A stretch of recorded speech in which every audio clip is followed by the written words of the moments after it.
Boa noite a todos.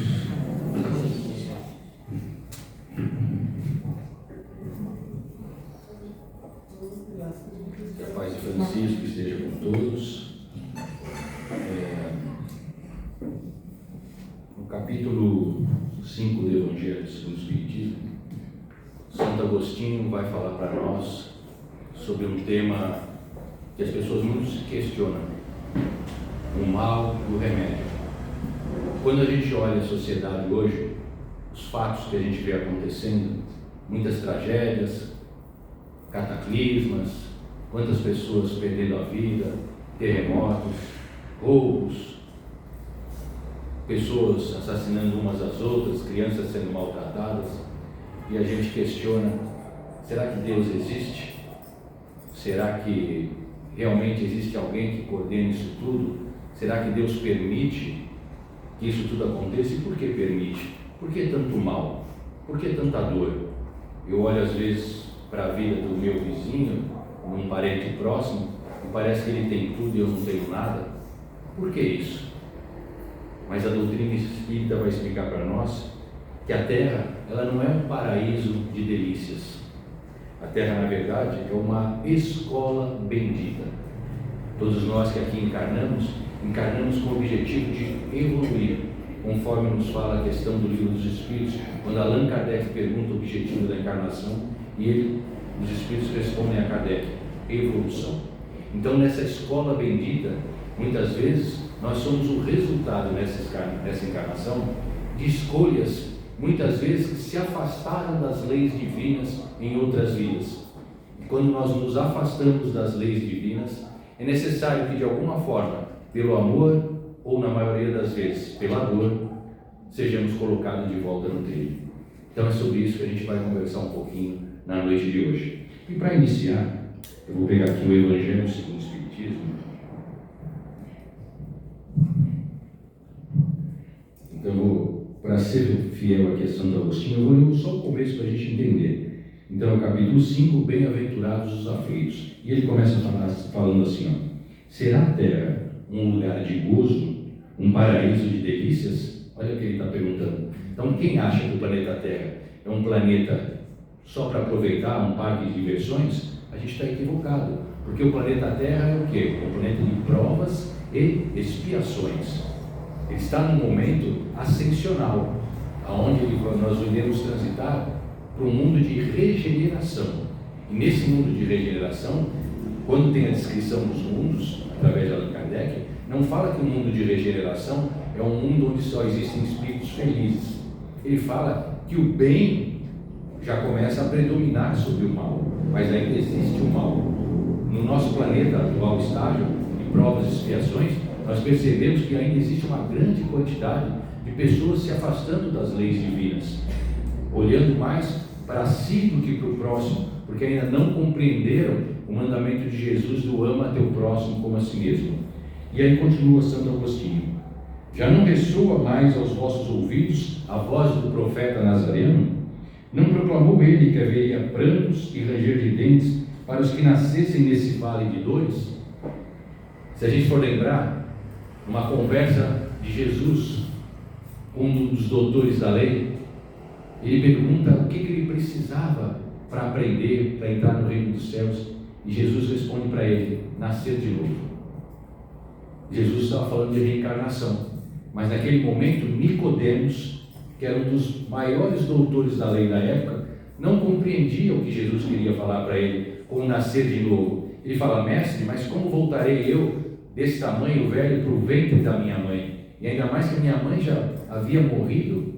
Então ele fica confuso com aquela colocação de Jesus. Então imaginem Jesus, um espírito de grande qualidade moral, encarnado há 2000 anos atrás, querendo passar determinadas informações, mas a altitude intelectual e moral do povo da atualidade não percebia. Por isso que ele falava sempre através de parábolas, aproveitando situações do cotidiano diário daquele povo, dando sempre o exemplo do pescador, dando o exemplo da mulher adúltera, dando o exemplo do cobrador de impostos, porque eram situações na qual aqueles povos vivenciavam e poderiam compreender através de uma metáfora. E é uma mensagem que ficou até hoje, que até hoje nós entendemos parecendo que foi contada para hoje. Aquele que não tiver pecado, que atire a primeira pedra. Perfeito para o dia de hoje. O quanto nós apontamos os outros, o quanto acusamos através da internet, do nosso celular. É muito fácil a gente criticar na nossa casa, na nossa poltrona, criticar alguém, alguma coisa, um trabalho. É só eu escrever: aquele que não tiver pecado, que atire a primeira pedra. Numa reflexão justa, não haveria mais crítica a nenhum de nós, porque qual de nós não se equivocou em algum fato? E aí segue aqui Santo Agostinho: esperai, pois, todos vós que aí viveis, causticante lágrimas e amargo sofrer, e por mais agudas e profundas sejam as vossas dores, volvei olhar para o céu e bendizei o Senhor por ter querido experimentá-los. Então Santo Agostinho vai dissertando aqui para nós que com certeza nessa encarnação no planeta Terra, nas encarnações anteriores e ainda em talvez muitas no porvir, iremos passar por situações de dor, iremos passar por doenças, iremos passar por provações nas quais tem o objetivo de fazer com que nós nos graduemos cada vez mais através do aprendizado. Porque quando a gente vai na praia aqui de Santos tentar empinar uma pipa, um papagaio, se não tiver vento contra, a pipa não sobe. Então, o vento contra, as dificuldades, às vezes, não os elogios, mas aqueles que estão ao nosso lado, que são colocados ao nosso lado, e de alguma forma nos criticam, são importantes para alavancar o nosso crescimento, porque senão ficaríamos estagnados. E a dor tem essa conotação de despertar. O Evangelho nos explica isso. Você está cozinhando, sem querer você encosta o cotovelo na panela quente, na mesma hora você tem aquela reação. Então a dor, ela traz despertamento, e não só físico, mas um despertamento moral, um aprendizado às vezes que eu não estou conseguindo enxergar, de escolhas equivocadas que eu estou tendo. Fala ele: ó homens, dar-se-á, não vos haja curado as chagas do corpo e coroado de beatitude e ventura nos vossos dias. Dar-se-á, não reconheceis o seu amor, senão quando vos tenha adornado o corpo de todas as glórias e haja restituído o brilho e a brancura. Ele fala assim: o que ele está querendo dizer? Às vezes a gente só reconhece Deus ou a Jesus quando as coisas estão boas. Se está tudo bom, eu agradeço a Deus. Mas se eu estou passando por dificuldades, eu questiono, reclamo, não entendo e muitas vezes não aceito. Mas ele fala aqui que tudo aquilo que nós vivenciamos e passamos é fruto, é produto do que eu já experimentei em outras existências.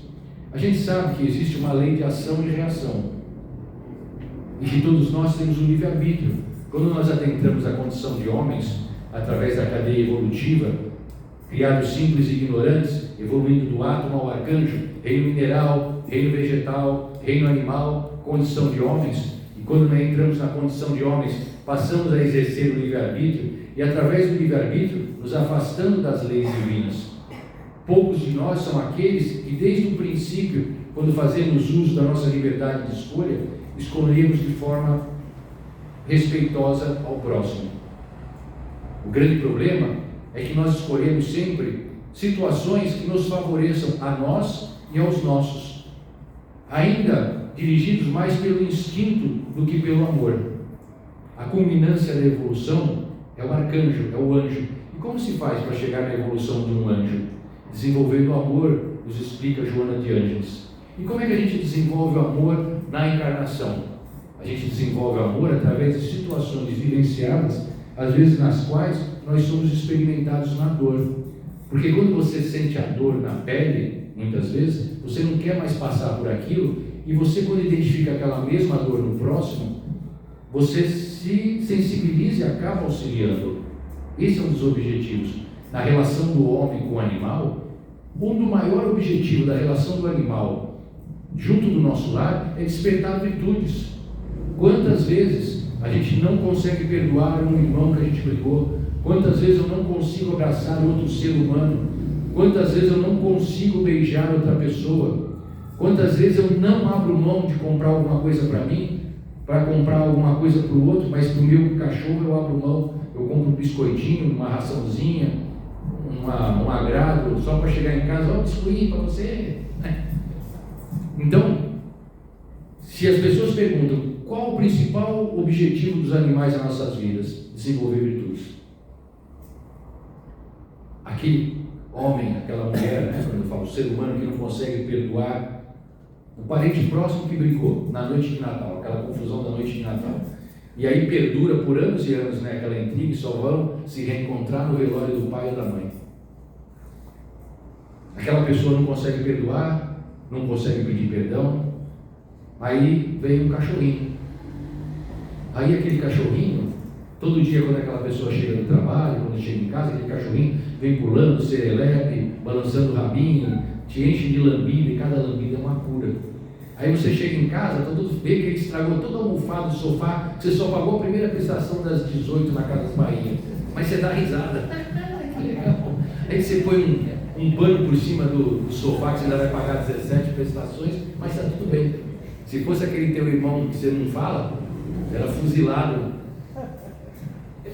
E está tudo bem. Aí você leva ele para a cama, dorme com você no travesseiro, te lambe. Aí você acorda de manhã, está o cantinho da cama cheio de xixi. Tudo bem, vou trocar. Se fosse teu irmão que fizesse xixi na tua cama. E aí você vai ficando mais tolerante, mais amável. Por quê? Porque a espiritualidade usa de formas diversas para estimular o desenvolvimento de virtudes em nós adormecidas. Porque quando a gente pergunta onde está escrita a lei de Deus, no livro dos Espíritos tem a resposta, na consciência. Todos nós já trazemos todos os atributos no qual devemos desenvolver para atingir o limiar da evolução, que é o arcanjo. Então, quando a gente é criado lá, num simples átomo, eu já tenho tudo que eu preciso para chegar a anjo. Só que está tudo latente. E conforme esse átomo vai se desenvolvendo e vai se associando com outro átomo, vai formando uma molécula, vai formando um elemento, vai formando um mineral, vai evoluindo para um vegetal. Esse vegetal evolui, se constitui, se mistura, vira um animal. Esse animal ele vai desenvolvendo virtudes em diversas encarnações e depois ele vai vibrando e vai evoluindo para um homem. E quando ele evolui no homem, ele tem todo esse acúmulo de aprendizado que ele traz junto dele através dos reinos. Na natureza, tudo coopera. O mineral, o vegetal e o animal. Quando nós adentramos no reino do homem, nós paramos de cooperar e passamos a competir. Olha só, com o uso do livre-arbítrio. Então a gente, ao invés de continuar na escala evolutiva, na cooperação, a gente passa para a competição, que é onde a gente se equivoca e aí acabamos, através dessas escolhas equivocadas, a provocar a necessidade do mal e do remédio. Para completar o que fala Santo Agostinho, eu trouxe aqui também no livro dos Espíritos, no Mundo Espírita ou dos Espíritos, no capítulo 6, a questão 258, vai falar assim, a escolha das provas. E olha a pergunta que interessante. No estado errante, o estado errante é quando nós estamos desencarnados, o espírito está na erraticidade. Erraticidade é um termo cunhado por Allan Kardec para explicar o período entre duas encarnações.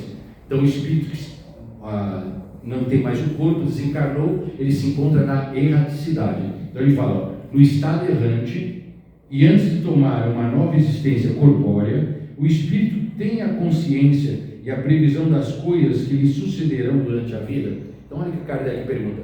O cara está desencarnado, ele vai reencarnar. Ele tem consciência do que ele vai passar, da família que ele vai ter, das provas fundamentais que é necessário que ele passe para que ele tenha um aprendizado e um melhor aproveitamento naquela encarnação? Vamos ver o que os Espíritos responderam para Kardec. Ele próprio escolhe o gênero da prova que quer suportar, e é nisso que consiste o seu livre-arbítrio. Cacilda, fui eu que escolhi ser pobre? Fui eu que escolhi ter doença? Fui eu que escolhi esse cunhado? Fui eu que escolhi esse emprego?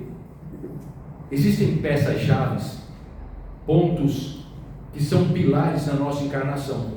Então, por exemplo, família é um pilar da nossa encarnação. As pessoas que a gente vai reencarnar, o núcleo familiar, você não caiu de paraquedas lá, não.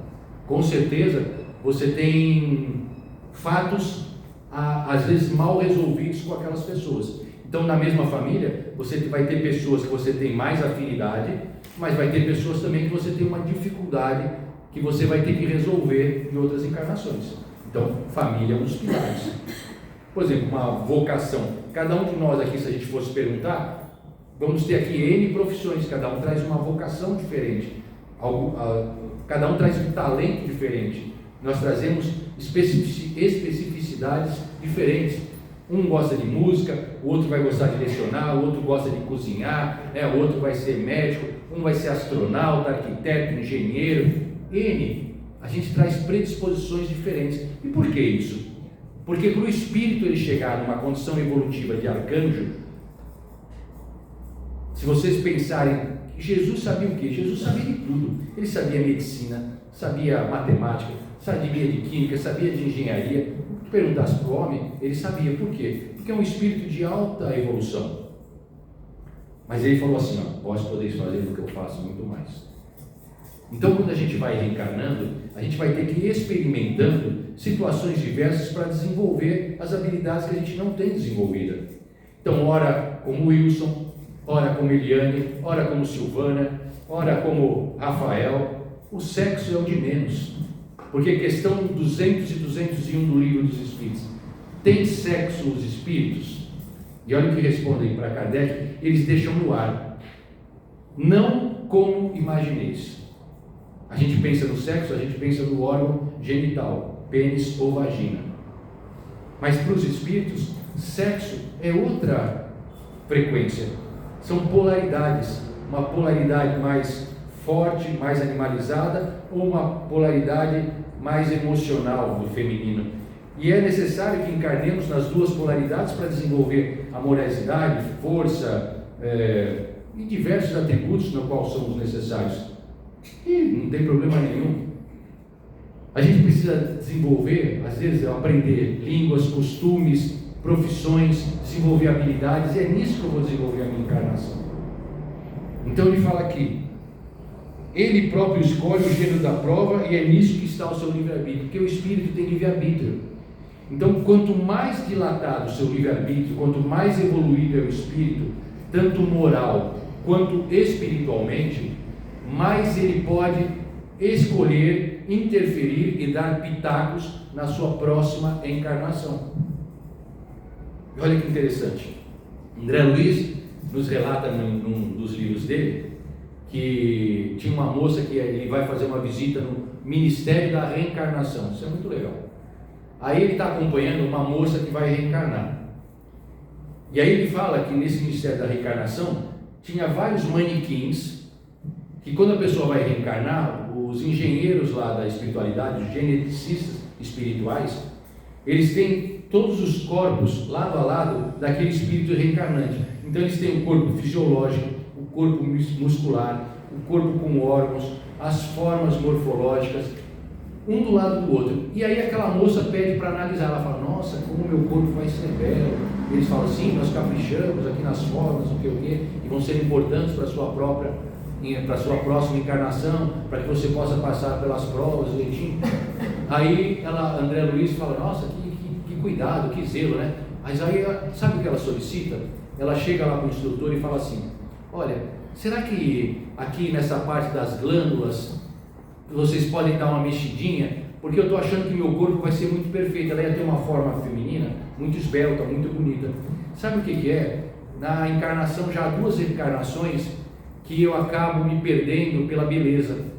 E ela começa a contar a história dela, que ela acabou seduzindo muitos homens e acabou desviando, estragando algumas famílias por causa da beleza. E ela viu que ela se equivocou nisso, então ela usa o seu livre-arbítrio, então ela pede para o engenheiro, para que se ele pudesse dar uma alterada na glândula dela, endócrina, e que ela viesse com o corpo um pouquinho mais redondinho. Aí você fala, não é possível eu pedir para ser gordo? A gente pede. Quando a gente brinca assim, gordo, né? Desculpa, eu não estou querendo fazer piada feia com ninguém aqui. Estou dando o exemplo do livro, tá? Me perdoem se pareceu isso. Mas quando a gente faz o uso do nosso livre-arbítrio e o espírito tem um adiantamento moral, vocês veem o que ele pede da prova? Se a gente hoje aqui pudesse pedir, todo mundo ia pedir para ser rico e bonito, né? Ia pedir para ter cabelo, né? Brad Pitt, Angelina Jolie, né? Todo mundo queria ser forte, né? Mas isso, somos do espírito que ainda não tem uma condição evolutiva e a gente quer a felicidade momentânea e transitória. Mas na verdade ele vai falar para a gente que a verdadeira felicidade não é deste mundo. A verdadeira felicidade a gente conquista através de estender a mão ao nosso próximo, que a melhor forma de nós evoluirmos é estender a mão. Porque quando a gente desencarna e eu chegar lá do outro lado, eu não levo comigo meu carro importado, não levo comigo as roupas caras que eu comprei, não levo meu apartamento na praia, não levo os brinquedos que eu comprei na Disney. Isso é legal de ter, é bom. E se você pode, faça, desde que você conquistou isso com o teu trabalho, sem pisar ninguém, sem passar ninguém para trás, sem lesar ninguém. Se você conquistou isso com o teu trabalho, parabéns, aproveite. Quem não gosta de comer num bom restaurante, comprar uma boa roupa, andar com um bom carro, faça. Mas não esqueça que tudo isso é transitório. Nós estamos aqui, o que nós levamos para lá, quando a gente chegar, é o que nós vamos levar o bem que fizemos, a quantos ajudamos, a quem inspiramos. E aí, numa pergunta que eu fiz para um espírito, eu perguntei para ele: o que a gente pode fazer de melhor na nossa encarnação para aproveitar o tempo e para ajudar? E sabe a resposta que ele me deu? Seja luz. Aonde quer que esteja, inspire. Aonde quer que estejas, auxilie. Porque sempre, de tempos em tempos, renascem espíritos de grande quilate dentre nós para servir de inspiração. Porque nós somos um povo ainda, nós estamos no estágio evolutivo, preguiçosos. Nós ficamos na inércia e a gente precisa ser inspirado. Tipo quando faz um filme do super-homem, todo mundo quer ser super-homem, moleque, né? A Mulher Maravilha. Mas imagine um Chico Xavier, quantas pessoas inspirou pelo seu trabalho? Um Divaldo Pereira Franco, que fundou a Mansão do Caminho, adotou mais de 500 crianças, fez palestras pelo mundo inteiro divulgando a doutrina espírita. Madre Teresa de Calcutá, a compaixão que ela compartilhava para todos os povos.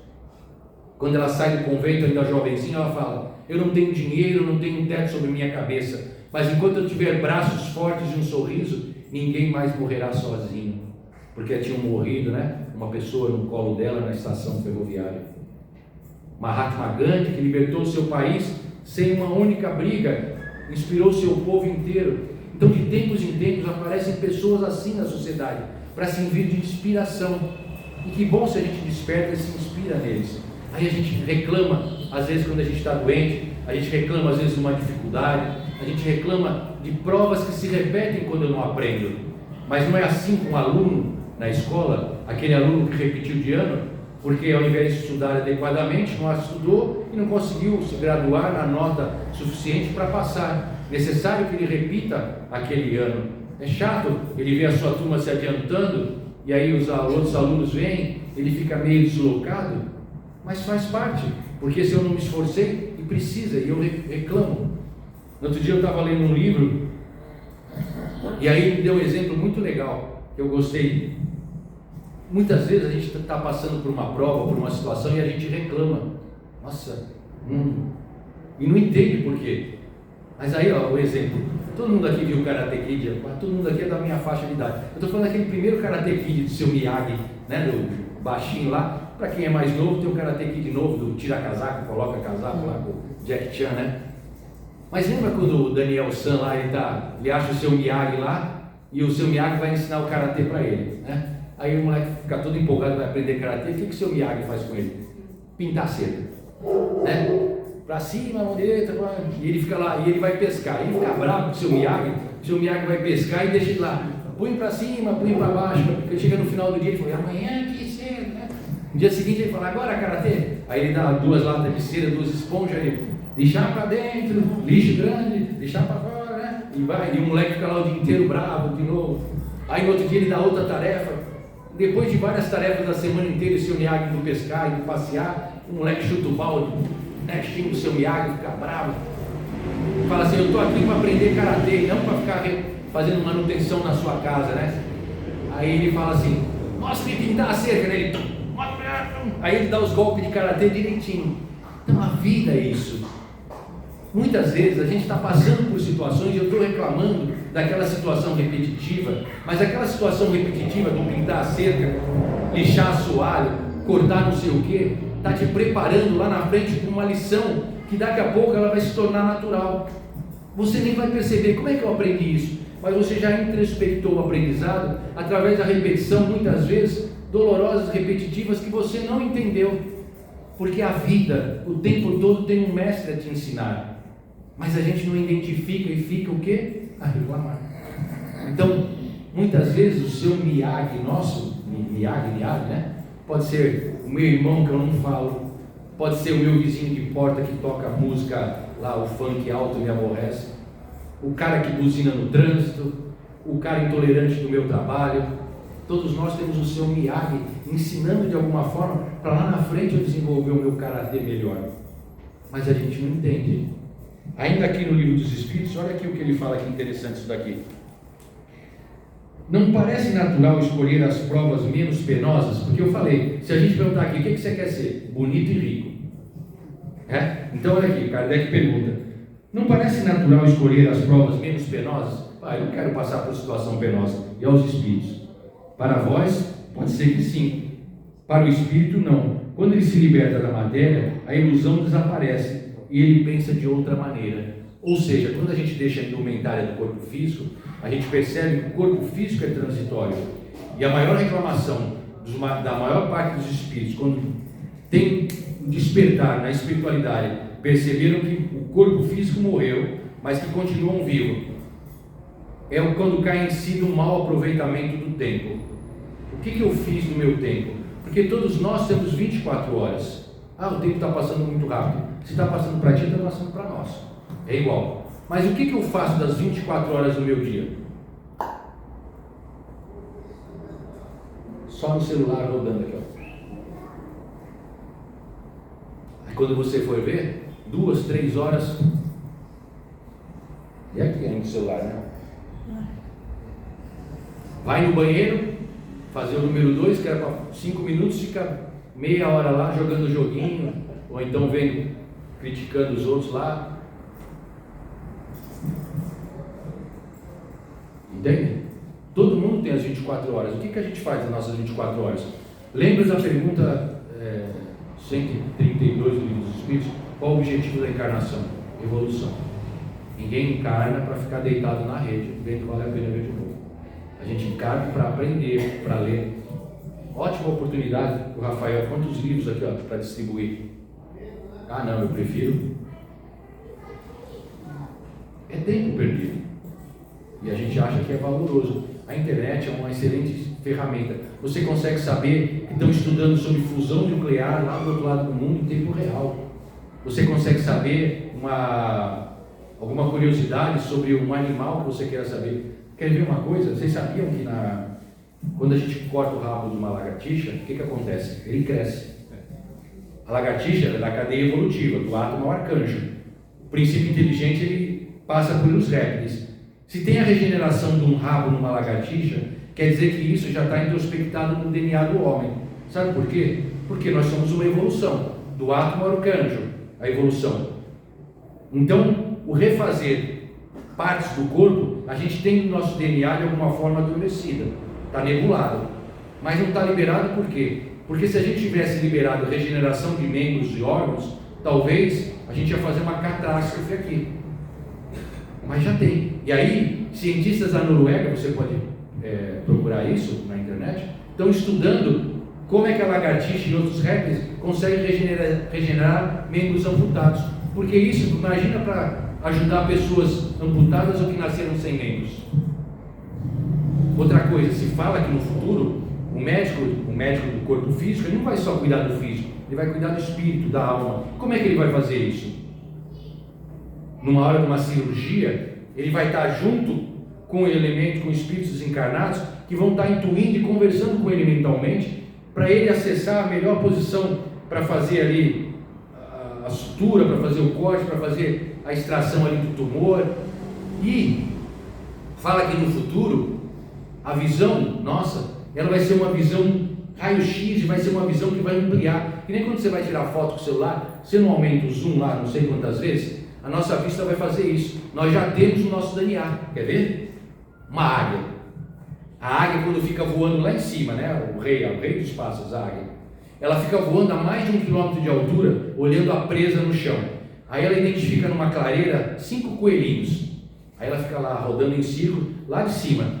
A visão da águia, pesquisem isso, ó, uma forma de ver, ó. Pesquisa a visão da águia. Aí a visão da águia ela tem zoom. Ela vai aproximando, ela viu um objeto lá, o coelhinho. A visão da águia, ela se dilata, e ela aproxima e ela consegue ver a 1 quilômetro que aquilo lá é um coelhinho. Aí ela fica voando e olhando o coelhinho. Aí ela fica preparando o bote, ela fica observando como é a sequência de movimentos da rotina do coelhinho. Porque ela não dá o bote logo de cara, ela não é boa. Então ela fica lá voando, usando a visão lá de aproximação. Quando ela vê que realmente captou como é que é ali a estrutura do coelhinho, né, a rotina dele, aí ela vem, mergulha que nem um foguete. Quando ela está aproximando a 300 metros do solo, ela faz o arremeter, o reverte, que é onde os nossos aviões copiaram isso, né? Aí ela joga as garras para frente, abre as asas, que é para diminuir a velocidade, porque ela desce em alta velocidade, vai vem com as garras lá, pega o coelho e aí leva lá para o ninho dela e já virou comida. A gente já tem esse zoom, porque a cadeia evolutiva da águia, a gente passou pelo reino animal. Então eu já tenho no meu DNA esse zoom nos meus olhos. Por que não está agora? Imagina se todo mundo tivesse zoom no olho aqui. A gente ia ficar olhando a janela do vizinho lá, né? Entende? Então, a gente só vai recebendo os atributos de acordo com a evolução. Determinados atributos eu ainda não tenho capacidade de receber, porque eu faria mais mau uso do que bom uso. Mas se vocês pensarem, ó, fica uma lição de casa legal. Pensa nos atributos dos animais ou de um vegetal. Está tudo dentro do nosso DNA. No nosso código de DNA a gente só tem 2 filamentos. Mas fala que daqui a um tempo a gente vai ativar 12 filamentos. É onde tudo isso vai ser reativado na gente. Mas isso é agora? Não. Esses 12 filamentos eles vão se reativar quando a gente estiver evoluindo moralmente e intelectualmente, na condição de usar isso de uma forma adequada, sem prejudicar o meu próximo. Quando eu aprender a usar todas essas capacidades que já estão inatas dentro de mim, com sabedoria, com justiça, com moralidade, que é o que vai falar no Evangelho segundo o Espiritismo, quando ele fala sobre o homem de bem. O homem de bem não pensa só em si, o homem de bem pensa na sociedade, pensa nos que estão ao seu entorno, porque o homem de bem quer que todos estejam bem como ele está. Se existe um que não está bem, não estarei. Para finalizar, quando Bezerra de Menezes desencarna, né, acorda no plano espiritual, ele escuta um burburinho, ele estava num quarto, e ele fala, nossa, que barulho é esse? E aí falam para ele, vem até aqui, levam ele até, tipo de um alpendre assim, imagina se aquela janelinha ali em cima, né? Aí ele vai, aí ele vê uma multidão assim, batendo palma para ele quando aparece assim. Aí ele fala, nossa, quem é esse povo todo? São as pessoas que você auxiliou. Olha que legal, que coisa bonita. E aí, vem falar para ele, ó, a mãe Maria falou que por tudo bem que você já fez, você pode ascender para mundos superiores. Aí ele fala assim, não, pede para ela se eu posso ficar, porque enquanto existir um espírito sofrendo aqui no Brasil, no planeta Terra, gostaria de ficar para auxiliar. Só subirei quando o último espírito ascender. Aí ela fala lá com a Maria, e a Maria concorda, e Bezerra de Menezes é um dos responsáveis. Olha só que coisa bonita, né? Naquele filme Encontro Marcado, que é o Brad Pitt com o Anthony Hopkins, lá que ele é a morte, lembra?